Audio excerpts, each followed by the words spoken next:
নিরাপত্তা নিশ্চিত, হামলাকারীদের বিচারসহ ৮ দফা দাবিতে সারা দেশে দুপুর ২টা থেকে কর্মবিরতির ঘোষণা দিয়েছেন ইন্টার্ন চিকিৎসকরা। ঢাকা মেডিকেলে সহকর্মীকে মারধরের ঘটনায় ২৪ ঘন্টার আলটিমেটাম শেষ না হতেই নতুন এই ঘোষণা এলো। ঢাকা মেডিকেলে জরুরি বিভাগ সহ সব ধরনের চিকিৎসা বন্ধ রয়েছে। আর এই অবস্থায় ভর্তি রোগী সহ বিভিন্ন জেলা থেকে আসা সেবা প্রত্যাশীরা চরম ভোগান্তিতে পড়েছেন। মেডিকেল কর্তৃপক্ষের আশা রাতের মধ্যে আসামি গ্রেফতার হবে। সুমন তানভীরকে সঙ্গে নিয়ে শাকিবুর রহমানের রিপোর্ট। অ্যাম্বুলেন্স থেকে রোগী নামিয়ে কেউ জরুরি বিভাগের গেটে আটকে, কেউ ভর্তির কাগজ নিয়ে ঘুরছেন দাঁড়ে দাঁড়ে, অনেকে আবার অ্যাম্বুলেন্সে শুইয়ে রেখেছেন রোগীকে।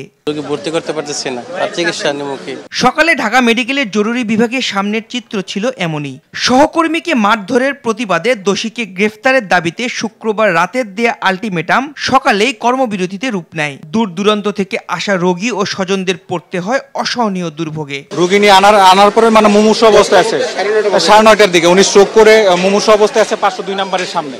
ফার্স্ট ইমার্জেন্সিতে গিয়েছে, ওনারা বলেছে যে উপরে নিয়ে যেতে, উপরে নিয়ে গেলাম, উপরে ভর্তি নিয়ে এখানে পাঠিয়েছে। 1 নম্বরের মধ্যে ওনারা ভর্তি নিচ্ছেন না, কর্মবিরতিতে আছে। রুগী নিয়ে আমরা যেরকম ধরেন বোলা থেকে আসছি, আসার পরে আজকের তারিখ দিয়েছে, তারিখ মতো আসছি, আসার পর ওনারা এটা হাতে নিছে, আবার এখান থেকে টিকিট মিকেটও দিছে, দিয়ে আমার দোতলায় পাঠাইছে।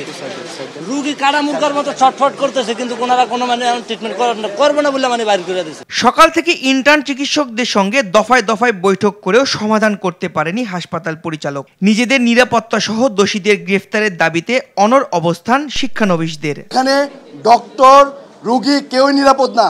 আমরা কালকে ডিরেক্টর স্যারের অনুমতিতে আশ্বাসে কালকে রাত 11টা বাজে আবার কর্মক্ষেত্রে ফিরে যাই। আমরা সকাল 8টা পর্যন্ত ইমার্জেন্সি সার্ভিস দিয়েছি, সারা রাত ধরে অপারেশন করেছি, আমরা হাসপাতালে ছিলাম, আমরা দেখেছি, রোগীকে সেবা দিয়েছি। স্যারের কথায় আশ্বস্ত হয়ে যেহেতু আমরা কাজ করেছি, কিন্তু আমরা কোনো সিকিউরিটি ফোর্স এখানে ভিতরে দেখি নাই। বাধ্য হয়ে নিজের সিকিউরিটির জন্য আমরা আজকে থেকে কর্মবিরতিতে যাচ্ছি। আমরা 2টা থেকে প্রোগ্রাম রেখেছি বাগানঘাটে। হাসপাতাল কর্তৃপক্ষের আশা রাতের মধ্যে আসামি গ্রেফতারের মধ্য দিয়ে সংকটের সমাধান হবে। শাকিবুর রহমান, RTV, ঢাকা।